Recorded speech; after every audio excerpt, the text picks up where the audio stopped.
इनको यह लग रहा था केजरीवाल को जेल भेज देंगे तो दिल्ली में इनकी पार्टी टूट जाएगी, दिल्ली में बीजेपी की सरकार बना लेंगे।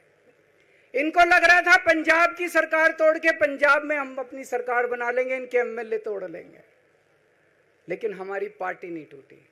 अगर देश की जनता, दिल्ली की जनता को लगता है केजरीवाल बेईमान है, मैं 1 मिनट के लिए सीएम की कुर्सी पे भी नहीं बैठूंगा। 1 मिनट के लिए मैं बैठने को तैयार नहीं।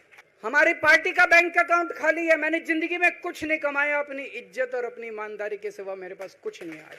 कि जब तक ये मैं कोर्ट से बरी होके ना आ जाऊं तब तक मैं सीएम की कुर्सी पे नहीं बैठूंगा। उन्होंने कहा जी ये 10 साल चलेगा केस, तो केस यह भी लंबा चलेगा। आज कोर्ट जितना कर सकता था, कोर्ट ने हमारे पक्ष में निर्णय लिया है, हमें बेल दे दी उन्होंने, ऐसे कानून में जिसमें बेल मिलनी नामुमकिन होती है।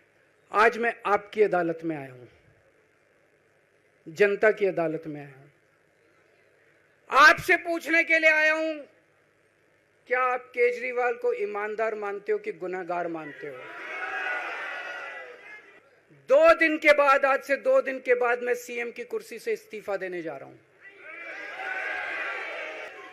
और मैं तब तक सीएम की कुर्सी पे नहीं बैठूंगा जब तक जनता अपना फैसला ना सुना दे।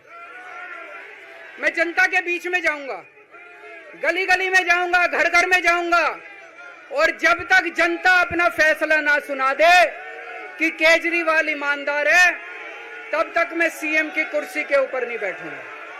अगर आप मेरे को वोट देके जिताओगे और अगर आप कहोगे कि केजरीवाल ईमानदार है, तो चुनाव के बाद, उसके बाद जाके मैं सीएम की कुर्सी पे बैठूंगा, तब तक मैं सीएम की कुर्सी पे नहीं बैठूंगा।